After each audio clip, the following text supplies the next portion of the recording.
बिस्मिल्लाहिर्रहमानिर्रहीम। इय्याका नअबुदु व इय्याका नस्तईन। तो गाइस अभी बहुत इंपॉर्टेंट, जिसकी वेटेज बहुत ज़्यादा क्वेश्चन की, एग्जामिनर का फेवरेट क्वेश्चन है, टाइप्स ऑफ नेक्रोसिस। कितने किस्म की नेक्रोसिस है जो सेल की डेथ हो रही है ना, ठीक है, वो पैथोलॉजिकल डेथ आप कह लें, तो वो किस किस्म की हो सकती है। इसकी टोटल आलमोस्ट 1 2 3 4 5 6, हाँ, छः टाइप्स ऑफ ना मेजर जो है ना वो आ रही हैं अभी तक, जो बुक्स के अंदर चल रही हैं। अब पता नहीं कोई 2 साल बाद देखिए बुक्स चेंज होते हैं, मुझे नहीं पता ये वीडियो का। एनीवेज अभी जो चल रही है मैं रिसेंट के मुताबिक कर रहा हूँ। निमोनिक क्या है?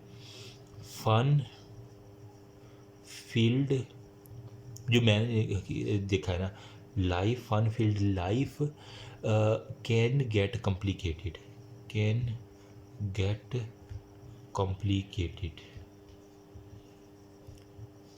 ये वाला fun field life can get complicated मतलब F F L C G, और कॉम्प्लिकेटेड है ना, फिर सी आ जाएगा। क्या है एफ से? क्या है हमारे पास? एफ से हमारे पास है फैट नेक्रोसिस।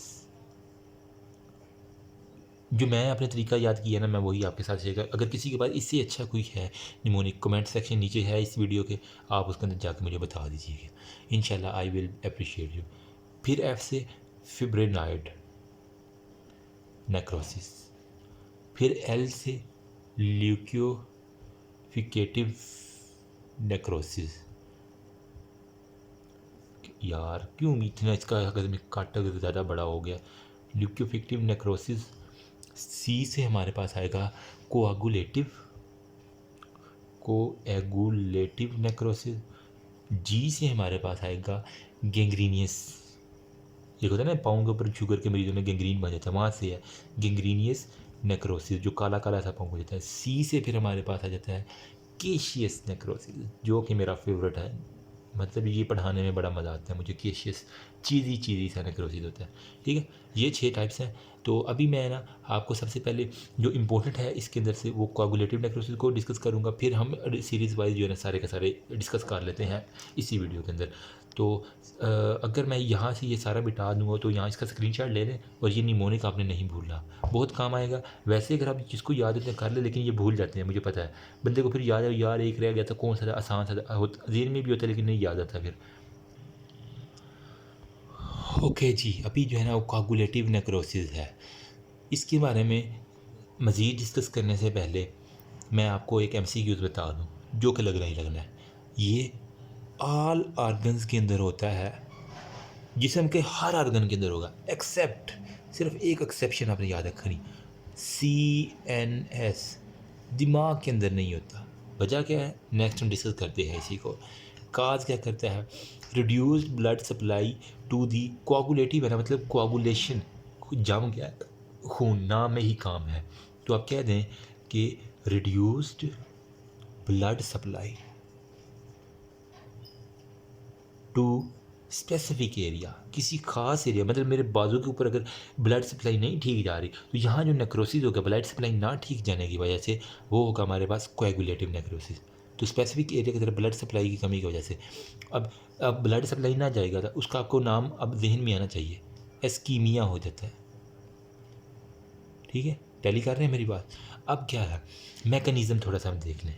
मैकेनिज़्म कोई मुश्किल नहीं है, बस इजी सा है, देख लेते हैं। प्रोटीन डीनेचर्ड होगी,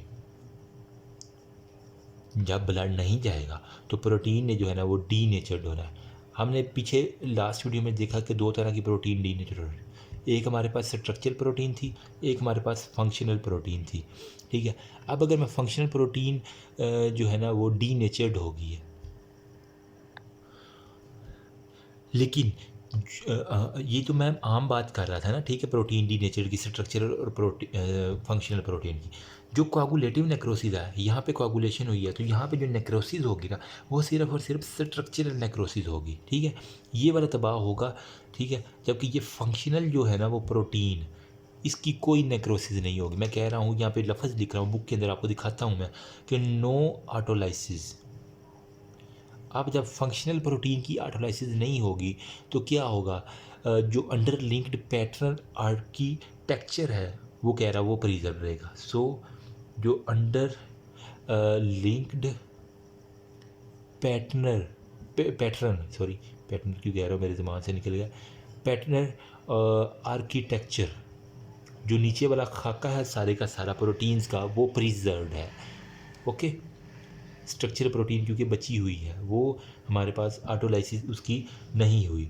अब क्या होगा, न्यूक्लियस, लेकिन हमारे पास जो दूसरी स्ट्रक्चरल बारी है न्यूक्लियस की, जो है ना वो डिस्ट्रक्शन हो जाएगी। न्यूक्लियस हमारे पास डिस्ट्रॉय हो गया, डी नेचर्ड प्रोटीन इंक्रीज हो जाएंगी। डी नेचर ऑफ प्रोटीन की वजह से हमारे पास क्या होगा, जब प्रोटीन डी नेचर होंगी तो खुद बताओ कि सेल किस तरह का शो करेगा, ईओसिनोफिल्स जो है ना सेल के अंदर वो हाई हो जाएंगे। ये बात हमने कही। माइलन फिगर्स में अब मैंने कहा था कि ये फंक्शनल प्रोटीन जो है ना वो ये प्रिजर्व है। फंक्शनल में मतलब प्लाज्मा मेम्ब्रेन के अंदर जो फंक्शनल प्रोटीन, जो फास्फोलिपिड हो गया, और इसके अलावा जो दूसरी चीज़ें हैं ना वो माइलन फिगर के अंदर कन्वर्ट हुआ ना, तो मैं कह सकता हूँ कि माइलन फिगर जो है ना वो भी प्रिजर्व रह जाएगा। माइलन फिगर जो हमने देखा था फास्फोलिपिड की वजह जो माना था, ये भी क्या होगा, प्रिजर्व हो जाएगा। ठीक है, ये चीज़ें हमारे पास होगी। ऑर्गेनेलिज जो है, जब हमारे पास फंक्शनल प्रोटीन डैमेज नहीं हुई, तो मैं कह सकता हूँ कि हमारे पास जो भी ऑर्गेनेलिज हैं, ऑर्गेनेलिज वो क्या करेंगी, प्रिजर्व होंगी बिकॉज नो ऑटोलाइसिस। मैं कह सकता हूँ कि ऑर्गेनेलिज प्रिजर्व्ड रहेगी बिकॉज नो ऑटोलाइसिस। बस हमने ऑर्गेनेलिज को में सिर्फ और सिर्फ न्यूक्लियस हमारे पास जो है ना ये डिस्ट्रॉय हुआ है, बाकी कुछ भी तबाह नहीं हुआ कोआगुलेटिव नेक्रोसिस के अंदर, देख रहे हैं आप। ठीक है, तो कह सकते हैं cell appear like a granular, मतलब पूरा सेल तो जो हमारे पास ठीक होगा लेकिन अंदर न्यूक्लियस नहीं होगा। यहाँ पे माइटोकॉन्ड्रिया भी नजर रहेगा, उस राइबोसोम भी, हर चीज़, लेकिन दरमियान वाला न्यूक्लियस वो गायब होगा। तो मैं कह सकता हूँ इन कोआगुलेटिव नेक्रोसिस हमारे पास क्या होगा, एब्सेंस ऑफ न्यूक्लियस होगा, जिसे मैं यहाँ पे एक वर्ड लिख रहा हूँ, ए न्यूक्लियर सेल। तो आपके पास अब दो MCQs आ गए। एक तो ये ऑल सेल में होता है एक्सेप्ट CNS के अंदर, और एक हमारे पास होता है ए न्यूक्लियर सेल, हमें पास शो करता है।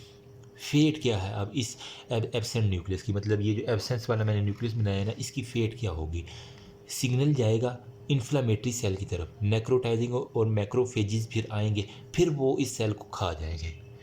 इतना आपको काम याद होना चाहिए, मतलब कि वो सिग्नल, फिर सारी बात है जब एक ग्रैनुलर सेल किसी काम का नहीं आ रहा हमारा, जब दरमियान वाली मशीनरी नहीं है लेकिन ऑर्गेनेलिज प्रिजर्व्ड है, वो कितना वो काम कर लेंगे, जब सेंटर से सिग्नल ही नहीं जाएगा बार बार तो फिर ये भी काम करना छोड़ देंगे किसी हद तक। तो हम कह सकते हैं कि सिग्नल जाएगा, इन्फ्लामेटरी सेल, मैक्रोफेजिस और न्यूट्रोफिल्स आएंगे, वो इस सेल को आके कड़प करके खा जाएंगे। ये था ऑल अबाउट कोआगुलेटिव नेक्रोसिस। अगर मैं आपको बुक किधर कही है यार, बुक के अंदर कहाँ पे है कोआगुलेटिव नेक्रोसिस, ये इसको मैं थोड़ा सा फोकस करके आपको एक दफ़ा रीड करवा दूँ ताकि जो कंसेप्ट आपके हिले हुए हैं ना वो थोड़े से। इसके अंदर कह रहा है in which underlying tissue preserve at least several day. वही कह रहा हूँ ना कि फंक्शनल प्रोटीन डैमेज नहीं होती, वो प्रिजर्व रह जाती है सेवरल डेज के लिए। ठीक है, उसके अलावा वो कह रहा है कि ईओसिनोफिलिक ए न्यूक्लिएट सेल जो होता है ना मे पर एग्जिस्ट फॉर द डे। एक न्यूक्लियर सेल मैंने बताया, ल्यूकोसाइट रिक्रूट हो गया, वो बाकी सारे इंफ्रास्ट्रक्चर जो है इन्फ्रैक्ट्स हो गया। Coagulative necrosis character solid organ जो होता है ना एक्सेप्ट ब्रेन, सब जो है ना आर्गन के अंदर होता है, सिर्फ और सिर्फ ब्रेन के अंदर नहीं होता। ये बात होगी, बस इतनी बात। बाकी मैंने आपको कहानी बता दी है कि ए न्यूक्लियर सेल होता है, और वो सारे का सारा आप इसको रीड करेंगे तो क्लियर हो जाएगा। नेक्स्ट हमारे पास है ल्यूकोपेक्टिव नेक्रोसिस, अगली वीडियो में आ जाए।